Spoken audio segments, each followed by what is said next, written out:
মনে মনে রোজ ভাবি নামাজ রোজা করলে কায়েম মিলবে জান্নাতের চাবি। নজরুল বলে শোনো না সবাই ভেবে দেখো না, নজরুল বলে শোনো না সবাই ভেবে দেখো না। মাদ্রাসা হলো দ্বীনি শিক্ষার আসল কারখানা, ও ভাই মাদ্রাসা হলো দ্বীনি শিক্ষার আসল কারখানা। মাগো মা বলি শোনো না পরে পাঞ্জাবি পাজামা মাদ্রাসাতে পড়তে যাব মনের বাসনা। ব্রাদার মিল্লাত ইসলামিয়া, আপনারা জ্ঞানী মানুষ, অল্প একটু কথা বললাম। শিক্ষা মানুষের মেরুদণ্ড। শিক্ষা যদি না থাকে ভিতরে থাকবে অন্ধ, ভিতরটাও অন্ধকার থাকবে, বাইরেও আপনার কোনো নূর হবে না, চেহারাও কোনো আপনার নূর হবে না। তবে আপনারা জ্ঞানী মানুষ, শিক্ষা মানুষের একটা মেরুদণ্ড। শিক্ষা যদি অর্জন করা হয় তবে আপনি সফলতা লাভ করতে পারবেন। অবহেলায় যদি দিন চলে যায়, ভবিষ্যতে অন্ধকার, আপনি কান্না করবেন, সেই দিন তোমাকে বাঁচানেওয়ালা কেউ থাকবে না। যাই হোক বাবা, আমি কোরআনের পরিচয় এবং এই 4টি পয়েন্ট নিয়ে আলোচনা করে চলুন আমি আয়াতের দিকে ফিরে যাই। কারণ যে রাসূলুল্লাহ সাল্লাল্লাহু তাআলা আলাইহি ওয়াসাল্লাম 63 বছর হায়াতে থেকে উম্মতি উম্মতি বলে কাঁদলেন, যে রাসূলুল্লাহ সাল্লাল্লাহু তাআলা আলাইহি ওয়াসাল্লাম এই যে আপনার দুনিয়াতে হায়াতে থেকে আমার আপনার জন্য কাঁদলেন, উম্মতের জন্য কাঁদলেন। এখনো নবী মুস্তাফা সোনার মদিনায় কাঁদে। ব্রাদার মিল্লাত ইসলামিয়া, কিয়ামতের ময়দানে ওই রাসূলুল্লাহ কান্না করবে, আর ওই রাসূলুল্লাহর ঘর সেটা হচ্ছে মাদ্রাসা। এই মাদ্রাসায় আমাকে আপনাকে সম্মান করতে হবে, মনে হবে এটাই আপনার ঘর একটা। এই ঘর থেকে আপনার ইলমের খনি বেরিয়ে আসবে, আপনার জীবনকে ধন্য করবে। আমি আয়াতে কারিমা তেলাওয়াত করেছিলাম, কুল ইয়া আইয়ুহান নাস ইন্নী রাসূলুল্লাহ ইলাইকুম জামিআ। কুল মানে হচ্ছে বলো। আমার আল্লাহ পাক কাকে বলতে বললেন? নাস মানে হচ্ছে মানুষ। পৃথিবীর জমিনে কোরআন আবার বাবা আম করে ডেকেছেন, নাস বলে ডেকেছেন, কখনো কোরআন আবার আমানু বলে ডেকেছেন। যারা ঈমান নিয়ে এসেছে তাদেরকে কোরআন আপনার খাস করে ডাক দিয়েছে। ব্রাদার মিল্লাত ইসলামিয়া, নাসের অর্থ কি হলো? কুল ইয়া আইয়ুহান নাস। আল্লাহ রাসূল বলছেন, আমার রাসূলুল্লাহ বলছেন, এই পৃথিবীর মানুষেরা শোনো। পৃথিবীর মানুষ বলতে শুধু আমরাই মুসলমান বলে না, না না, এখানে হিন্দু হতে পারে, জৈন হতে পারে, খ্রিস্টান হতে পারে, বৌদ্ধ হতে পারে, সাঁওতাল হতে পারে। কারণ নাস মানে হচ্ছে মানব, নাস মানে হচ্ছে মানুষ। কিন্তু এই মানুষের ভিতরে আমার রাসূলকে যারাই চিনে নেবে, আমার রাসূলকে যারাই প্রেম করবে, আমার রাসূলকে যারা আপনার রাসূলের সুন্নতকে আঁকড়িয়ে ধরবে, আমার রাসূলুল্লাহর কলেমা যে পাঠ করবে, সেই ব্যক্তি সফলতা লাভ করবে। কুল ইয়া আইয়ুহান নাস ইন্নী রাসূলুল্লাহি ইলাইকুম জামিআ। হাবিব তুমি বলে দাও পৃথিবীর মানুষের কাছে, আমার রাসূলুল্লাহ বলতেছেন, পৃথিবীর মানুষেরা শোনো, আমি রাসূলুল্লাহ তোমাদের মাঝে তাশরীফ নিয়ে এসেছি। কুল ইয়া আইয়ুহান নাস ইন্নী রাসূলুল্লাহি ইলাইকুম জামিআ। নিশ্চয়ই আমি রাসূলুল্লাহ তোমাদের মাঝে তাশরীফ নিয়ে এসেছি। আয় মুসলমান আব্বাজি আমার, যেই রাসূলুল্লাহ মাঝে আমার আপনাদের মাঝে তাশরীফ নিয়ে এসেছেন। মক্কার জমিনে যার টাইটেল পড়েছে আল আমিন, কোরআনে যার এলান হয়েছে রাহমাতাল লিল আলামিন, ওই রাসূলুল্লাহর শুধু একটা সিরাত বলবো, খুব ধ্যান দিয়ে শুনবেন। কারণ আজকে আমাদের হাসি খুশিতে দিন চলে যায়, আমাদের রাসূলের সিরাত শোনার পরে হৃদয়ে আমাদের ধাক্কা লাগে না, আমার রাসূলুল্লাহর কথা শোনার পরে আমাদের দিল একটুকু কাঁপে না। তবে মনে রাখবেন বাবা, আমার রাসূলুল্লাহর চোখের পানিতে ইসলাম গড়া। 63 বছর জিন্দেগানি পেয়েছেন, মক্কায় 13 বছর জিন্দেগানি কাটিয়েছেন। মক্কার জমিনে যেভাবে হিকমত নিয়ে দ্বীনকে প্রচার করেছেন, এই মুসলমান আব্বাজি আমার, ওই রাসূলুল্লাহকে তো কেউ আবার পাথর ছুঁড়ে মারে, কেউ আবার গলাতে গামছা দিয়ে দেয়, কেউ বা উটের নাড়ি ভুঁড়ি চাপিয়ে দেয়। এতটা কষ্টের মাঝে দ্বীনকে কমপ্লিট করে দিয়ে রাসূলুল্লাহ শুয়ে আছেন সোনার মদিনাতে। ওই রাসূলুল্লাহর শুধু একটাই সিরাত বর্ণনা করব বাবা আজকে, দিলটাকে নরম করে একটু শুনবেন। আর রাসূলুল্লাহর ঘর মাদ্রাসার দিকে একবার খেয়াল রাখবেন, মোহাব্বত করবেন কি করবেন না আপনার পার্সোনালি ব্যাপার। আমি একটাই কথা বলবো, যদি আপনার মাথার মধ্যে এমনটা কোনো ডেমাকের মধ্যে কোনো কুমন্ত্র থাকে, কুচিন্তা থাকে, আজকের মধ্যে ছেড়ে ফেলুন। যেখানে যেখানে মাদ্রাসা আছে সেই মাদ্রাসাগুলোতে জোড়ে নেন, কারণ মাদ্রাসা মোহাব্বত করাই আমার রাসূলুল্লাহর মোহাব্বত করা হয়ে যাবে। আই মুসলমান, কুলিয়া আইয়ুহান নাস ইন্নী রাসূলুল্লাহ ইলাইকুম জামিআ। পৃথিবীর জমিনে আমার রাসূলুল্লাহ বার্তা দিলেন, সকলকে জানিয়ে দিলেন, পৃথিবীর মানুষেরা শোনো, আমি রাসূল তাশরীফ নিয়ে এসেছি। ওই রাসূলুল্লাহকে বাবা গাছে চিনেছে, ওই রাসূলুল্লাহকে আপনার মাছে চিনেছে, ওই রাসূলুল্লাহকে আপনার পাথরে সালাম করেছে, ওই রাসূলুল্লাহকে আপনার পাহাড়ে সালাম করেছে।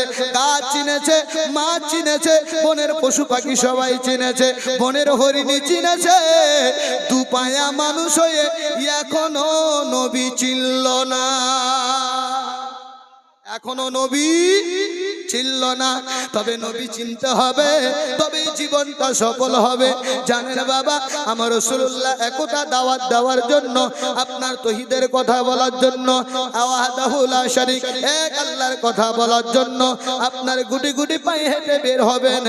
এমন অবস্থায় গুপ্ত মিটিং করেছেন। কে মিটিং করেছে বলে বলা হয়েছে? আবু লাহাব, আবু জেহেল, উকবা, সাহেবা, বড় বড় শয়তানের লিডারেরা গুপ্ত মিটিং করেছে। বলে কি মিটিং করেছে? বলে মুহাম্মদকে মারতে হবে, মুহাম্মদের ধর্মটাকে আগে বাড়তে দেওয়া হবে না। এই মুসলমান আগেও ইসলামের দুশমন ছিল, এখনো ইসলামের দুশমন পাওয়া যায়। এর মাঝে নিজের ঈমানটাকে খাঁটি করতে হবে। কারণ আপনারা সোশ্যাল মিডিয়ায় সব দেখতেছেন, খুলে বলার কোনো দরকার নাই। কারণ আজকে এই জলসাতে আমি দুটো জিনিস দিয়ে বিদায় নেব। আমার রাসূলুল্লাহর এই সিরাতটা শোনেন আর দিলটাকে আপনারা একটু নরম করেন। দয়ার নবী, মায়ার নবী, রহমাতুল লিল আলামিন নবী মুস্তাফা বেরিয়েছেন বাবা তৌহিদের কথা বলার জন্য। এইদিকে আবু জেহেল বলেছিল, ঠিক আছে আমি পাথর ছুঁড়ে মারবো, মুহাম্মদকে কাবুকাত করে দেব।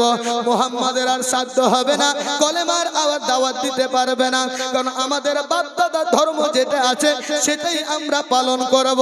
এই মুসলমান আব্বাজি আমার, দয়ার নবী, মায়ার নবী, রহমাতুল লিল আলামিন নবী মুস্তাফা বেরিয়েছেন। ঝোপের মধ্যে আবু জেহেল লুকিয়েছিল। এমন অবস্থায় দয়ার নবী, মায়ার নবী, রহমাতুল লিল আলামিন নবীকে পাথর মারবে বলে ঝোপে লুকানো অবস্থা। এইদিকে হামজার বাড়িতে একটা দাসী ছিল, ওই দাসীটা পানি আনার জন্য কুয়াতে গিয়েছিল। কুয়াতে আপনার পানি তুলবে, এমন অবস্থায় রাসূলুল্লাহ হেঁটে আসতেছেন। ঝোপ থেকে যেমন একটা পাথর মেরেছে আবু জেহেল আমার রাসূলুল্লাহর পেশানিতে। আমার রাসূলুল্লাহ উফ করে শব্দ করে কপাল মোবারক আপনার চেপে কাবা ঘরের দিকে রওনা হলেন। এই দৃশ্যটা হামজার স্ত্রী দেখলো, দেখার পরে পরে আপনার বাড়িতে চলে গেল। গিয়ে বাবা আপনার হামজার স্ত্রীর দাসী আপনার ওই দরজার কাছে দাঁড়িয়ে শুধু আপনার হিপছে হিপছে হিপছে। দেখবেন যদি কোনো একটা আশ্চর্য জিনিস কেউ দেখে, কোনো একটা আশ্চর্য ঘটনা ঘটে যায়, জবানটা ঠিক মতো বের হবে না। হবে হবে হবে একটা যদি আপনি ডাইরেক্ট দেখেন একটা মানুষ মারা গেছে চোখের সামনে, এই ভাই এই ওখানে কে ভিড় লেগে আছে, এই বাবু এই কুমটি ভাই না এখানে, ওখানে গেটের সামনে চলে আসুন। আমি বেশিক্ষণ থাকবো না, হয়ে গেছে আমার সময়, হুজুর চলে আসবে। কারণ আমি এই একটাই সিরাত শুধু বলবো ইনশাআল্লাহ। গেট থেকে কাম করবেন না, চলে আসো, ভিতরে চলে আসো। জি একবার সবাই বলুন তো, ইয়া রাসূল, ইয়া রাসূল, ইয়া রাসূলুল্লাহ, ইয়া হাবিব, ইয়া হাবিব, ইয়া হাবিবাল্লাহ। বলুন ইয়া রাসূল, ইয়া রাসূল, রাসূল ইয়া রাসূলুল্লাহ ইয়া হাবিব ইয়া হাবিব ইয়া হাবিবাল্লাহ বাধা দিও না তোমরা বাধা দিও না নবীর রওজায় সালাম দিতে আমি নবীর রওজায় সালাম দিতে যাব মদিনা তোমরা বাধা দিও না তোমরা বাধা দিও না দেহ থাকে এই মাটিতে মনটা মদিনায় পড়ে থাকে সর্বক্ষণে নবীর আঙ্গনায় বলুন ইয়া রাসূল ইয়া রাসূল ইয়া রাসূলুল্লাহ ইয়া হাবিব ইয়া হাবিব ইয়া হাবিবাল্লাহ দেহ থাকে এই মাটিতে মনটা মদিনায় পড়ে থাকে সর্বক্ষণে নবীর আঙ্গনায় হায় রে নবীর প্রেমে পাগল আমি নবীর প্রেমে পাগল আমি হয়েছি দিওয়ানা তোমরা বাধা দিও না তোমরা বাধা দিও না পাখি যদি হতাম আমি ডানায় করে ভর উড়ে যেতাম ওই মদিনায় লোক হাজার বার জোরে বলুন সুবহানাল্লাহ পাখি যদি হতাম আমি ডানায় করে ভর উড়ে যেতাম ওই মদিনায় লোক হাজার বার পূরণ করতাম আমার মনের পূরণ করতাম আমার মনের সকল বাসনা তোমরা বাধা দিও না তোমরা বাধা দিও না বলুন ইয়া রাসূল ইয়া রাসূল ইয়া রাসূলুল্লাহ ইয়া হাবিব ইয়া হাবিব ইয়া হাবিবাল্লাহ ইয়া রাসূলুল্লাহ বললে কি গুনাহ হবে আমাদের দিলটাই চায় না ইয়া রাসূলুল্লাহ বলতে গত রাত্রিতে চা চলেছিলাম কন্টিনিউ 3.5 ঘন্টা ওয়াজ করেছি গত রাত্রি বলছি রাত 3টায় বাড়ি ঢুকেছি এই 3.5 ঘন্টায় আমি এতটাই মোহাব্বত পেয়েছি আমাকে বলতে হয়নি যে সুবহানাল্লাহ বলেন অটোমেটিক মানুষ ঝুঁকে গিয়েছিল কিন্তু আমাদের এলাকার মধ্যে ও চাপ মেরে বলতে হয় বলেন সুবহানাল্লাহ বলেন আল্লাহু আকবার এইভাবে বলতে হয় এই যে দেখেন নিজামউদ্দিন সাহেব আছেন আজকে দিনের বেলায় ওই একটা প্রোগ্রামে ছিলাম বাসরে আরেকটা প্রোগ্রামে ছিলাম আপনার বর্তমানে নতুন মসজিদ আপনার উদ্বোধন হলো সে আমার হাত দিয়ে ওই জায়গাতে যাক আল্লাহ পাকের রহমত দয়া কালকে রাত থেকে নিয়ে আজ পর্যন্ত 4টে প্রোগ্রাম কন্টিনিউ চলছে আমার আল্লাহ পাকের দয়া না হলে বিরাদার মিল্লাত ইসলামিয়া এগুলো প্রোগ্রাম এবং কথা বলা যাবে না তারপরেও আল্লাহ পাক এত সুস্থ রেখেছেন কথা বলাচ্ছেন আমি সেই জন্যই দুইবার শুকরিয়া আদায় করছি আর শুকরিয়া আদায় করে যে আল্লাহ পাক আমাকে সুস্থ রেখেছেন আলহামদুলিল্লাহ সুম্মা আলহামদুলিল্লাহ তবে যাই হোক বাবা মনটাকে একটু খুলুন জবান দিয়ে একটু বলুন যবে মন ততক্ষণ পর্যন্ত না খুলবেন জবান দিয়ে যতক্ষণ পর্যন্ত না বলবেন বক্তার ভাষাও বুঝতে পারবেন না দিলের মধ্যেও আসর হবে না বিরাদার মিল্লাত ইসলামিয়া আমি বলছিলাম আমার রাসূলুল্লাহ কে পাথর ছুঁড়ে মেরেছে কে আবু জেহেল এটাই বলছিলাম আবু জেহেল পাথর ছুঁড়ে মেরেছে দৃশ্যটা দেখেছে কে হামজার বাড়িতে যে দাসী ছিল কুয়াতে পানি আনার জন্য গিয়েছিল তখন এই দৃশ্যটা দেখে সে জবান আর বের হয় না সর্বশরীর কাঁপছে হযরত হামজার স্ত্রী বলছে আচ্ছা গো তুমি পানি আনতে গেলে কুয়াতে তবে কলস খালি কলস নাই তুমি খালি হাতে এসেছো কি হয়েছে বলো মুহাম্মদ মুহাম্মদ মুহাম্মদ আরে মুহাম্মদের কি হয়েছে বলো হযরত হামজার স্ত্রী মুহাম্মদকে বলো ভালোবাসতেন মুহাম্মদ সাল্লাল্লাহু আলাইহি সাল্লামকে বড় প্রেম করতেন মুহাম্মদ কি হয়েছে বলো ওই দাসী বলতেছে ওগো মালিকিনী আমি কুয়াতে পানি আনার জন্য গিয়েছিলাম কিন্তু দৃশ্যটা দেখার পরে কলস আমার হাত থেকে ছুটে যায় পানি ভরতে পারিনি বলে কি দৃশ্য দেখেছো বলো বলো বলো বলে ওই যে মুহাম্মদ তার পেশানিতে পাথর ছুঁড়ে মেরেছে কে মেরেছে বলে আমি নিজ চোখে দেখেছি আবু জেহেল ছুঁড়ে মেরেছে। এই দৃশ্যটা দেখার পরে আপনাকে খবরটা দিতে আসলাম।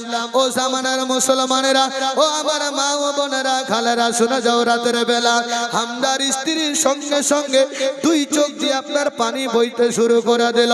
পানি আপনার পড়তেছে দুই নয়ন দিয়ে। আই মুসলমান, হযরতে হামদার একটা অভ্যাস ছিল বাবা, বন জঙ্গলে শিকার করার জন্য যেতেন।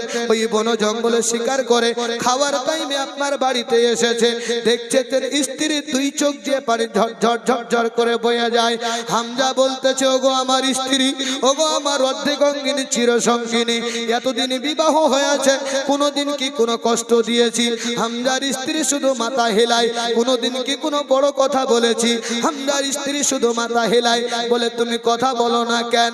হযরতে হামজার স্ত্রী চোখের পানি ছেড়ে দিয়ে বলে, স্বামী, আজকে আমি একটা কথা জানতে চাই। বলে কি কথা জানতে চাও? বলো বলো বলো। বলে ওই যে মুহাম্মদ আমাদের কে হয়? বলে মুহাম্মদ আমাদের ভাতিজা হয়। তবে স্বামী, আজকে যদি মুহাম্মদের বাবা বেঁচে থাকতো, মুহাম্মদের মা বেঁচে থাকতো, জালিমরা এইভাবে অত্যাচার করতে পেত না। মা হারা বাবা হারা মুহাম্মদের পেশানিতে পাথর ঝরে মেরেছে। স্বামী, এই কথাটা শোনার পরে আমি আর সহ্য করতে পারিনি। যারা টাইটেল মক্কা নগরে আল আমিন বলে ঘোষণা হয়েছে, যাকে রহমাতুল লিল আলামিন বলা হয়েছে, ওই নবীর পেশানিতে পাথর ছুঁড়ে মেরেছে, তার ব্যথায় ব্যথিত হয়ে আমি কান্না করতেছি। হামজা রাদিয়াল্লাহু তাআলা আনহু কথাটা শোনার পরে স্ত্রীকে বলছে, গো আমার স্ত্রী, পেটে যা খিদা ছিল আর খিদা নাই, অতক্ষণ পর্যন্ত একটা দানা খাবো না, যতক্ষণ পর্যন্ত আমি আমার এই মুহাম্মদ সাল্লাল্লাহু তাআলা আলাইহি ওয়াসাল্লামের দুশমনের প্রতিবাদ না করি। চলল, সঙ্গে সঙ্গে আপনার বাড়ি থেকে বেরিয়ে গেল। আবু জাহেলের কলার ধরে টান দিল, দুই চারটে তাকে ঘুষিও মেরে দিল। আমার রাসূলুল্লাহকে আবার খুঁজতে বেরিয়ে গেল। দয়ার নবী, মায়ার নবী, রহমাতাল লিল আলামিন নবী মুস্তাফা সাহাবাদের উড়ুতে মাথা দিয়ে আরাম করতেছেন। বাবা আমার দয়ার নবী, মায়ার নবী আপনার পেশানিতে সাহাবায়ে কেরামরা আপনার রক্ত মোবারক গুলো মুছে মুছে দেয়। সাহাবায়ে কেরামও কান্না করে। হঠাৎ করে দেখে হযরতে হামজা চলে এসেছে।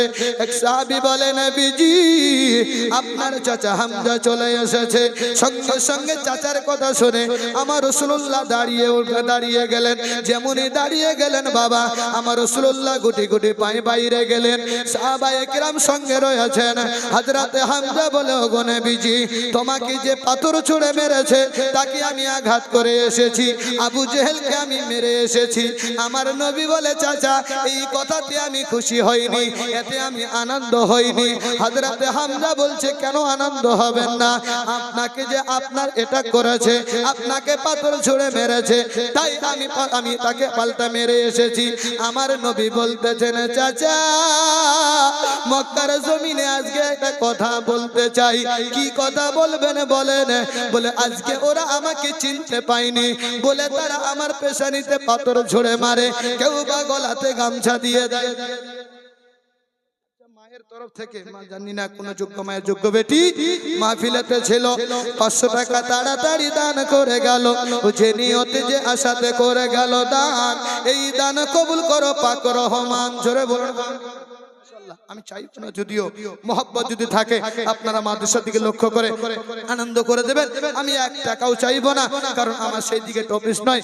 আমার যেটা আমি বলছি, এতে একটাই টপিসের উপর আলোচনা করে ইনশাআল্লাহ বিদায় নেব। আমার নবী বলছে, শোনো চাচা, ওরা আজকে আমাকে চিনেনি বলে তারা পাথর ছুঁড়ে মারে, গলাতে গামছা দেয়, উটের নাড়ি ভুঁড়ি চাপিয়ে দেয়। তবে আমি মুহাম্মদ বলে দিলাম, যেই দিন আমাকে চিনতে পারবে, মক্কার নগরে বিশ্বের কোনায় কোনায় কলেমার পতাকা উড়বে। জোরে বলো।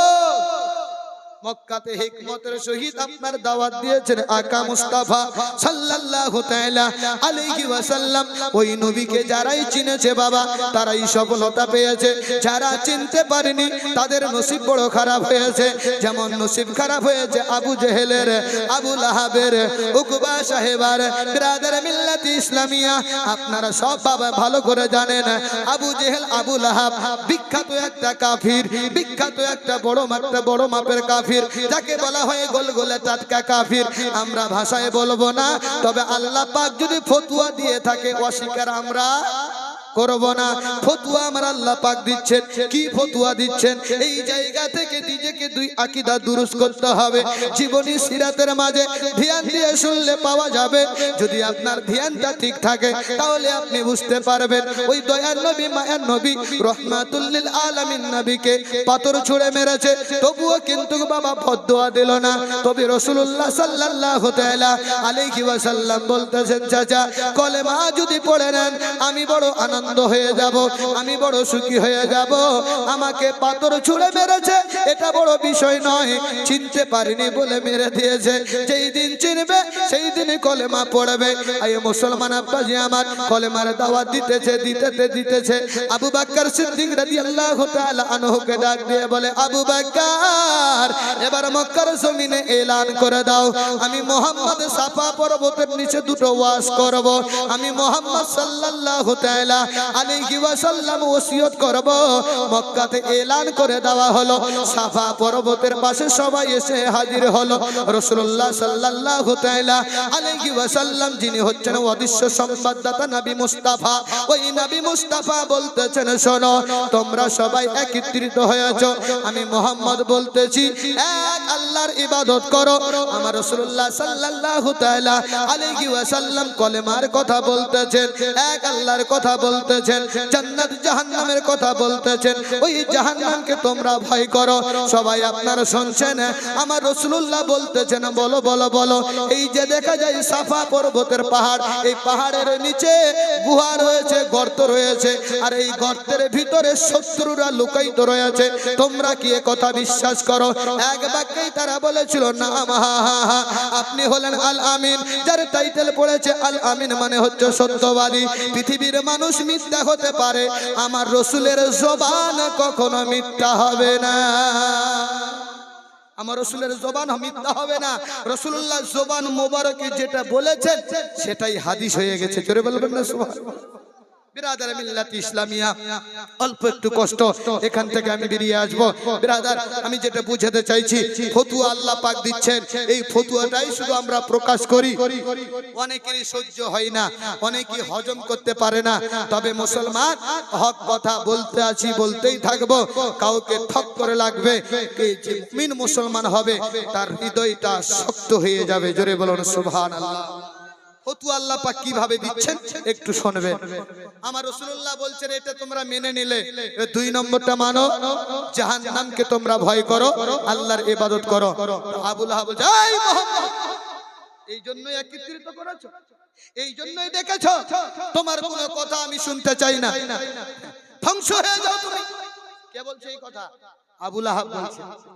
আমার আল্লাহ পাক বলে, জিবরাইল বলে, লাব্বাইক আল্লাহ লাব্বাইক, আমি আল্লাহ পৃথিবীর জমিনে সব সহ্য করব, আমার নবীর বেয়াদবি আমি আল্লাহ সহ্য করব না। নামাজ পড়ছেন না গুনাহগার, রোজা রাখছেন না গুনাহগার, কিন্তু নবীর ব্যাপারে যদি আঙ্গুল তোলেন, নবীর ব্যাপারে যদি কটু কথা বলেন, আমার আল্লাহ যদি পছন্দ না করে আমরা কেন পছন্দ করব? আমরাও তো পছন্দ করব না, কারণ নবী মুস্তাফা সাল্লাল্লাহু তাআলা আলাইহি ওয়াসাল্লাম জাহান্নামের কথা বলছেন।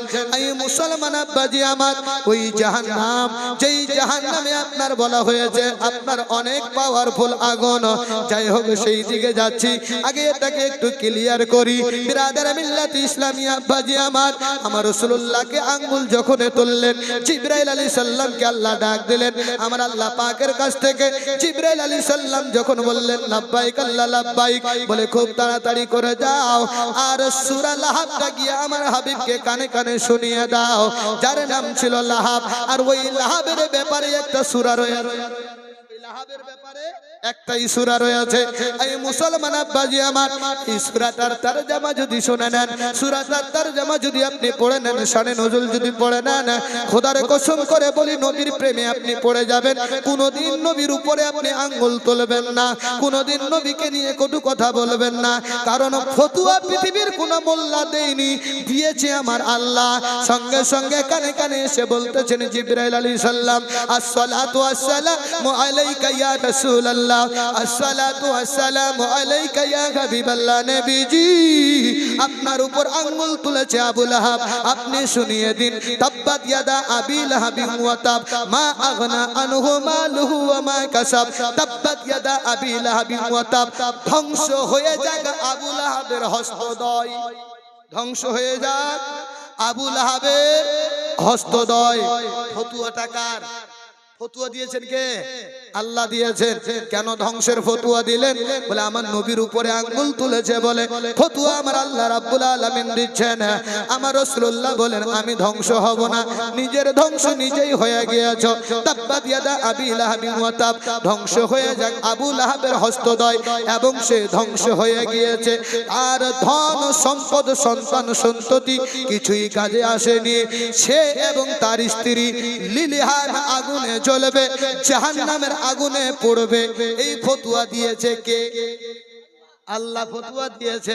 এবার এখান থেকে আমাকে আপনাকে শিক্ষা নিতে হবে, আকীদাকে দুরুস্ত করতে হবে, নবীর উপরে আঙ্গুল উঠা থেকে কটু কথা থেকে বাঁচতে হবে।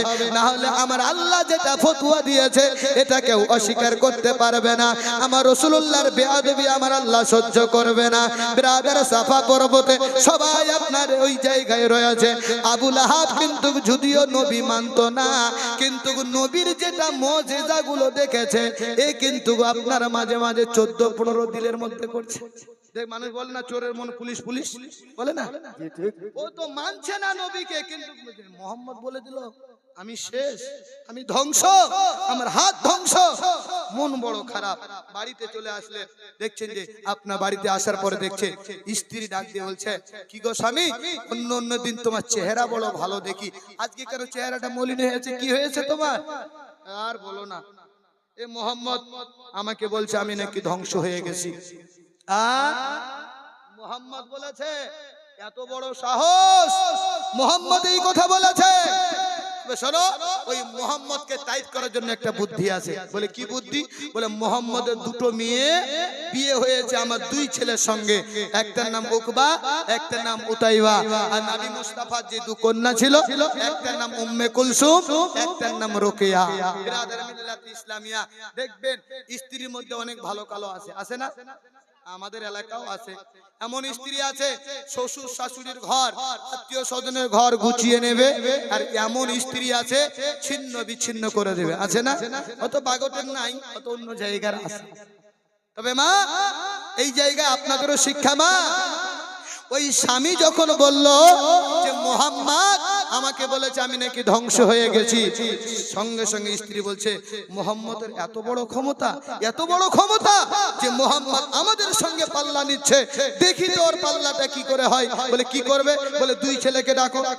দুই ছেলেকে ডাকা হলো, ডেকে বলছে আবু লাহাব একটা কাজ করতে হবে। বলে কি? বলে এখন মোহাম্মদের দুই বেটিকে তালাক দে।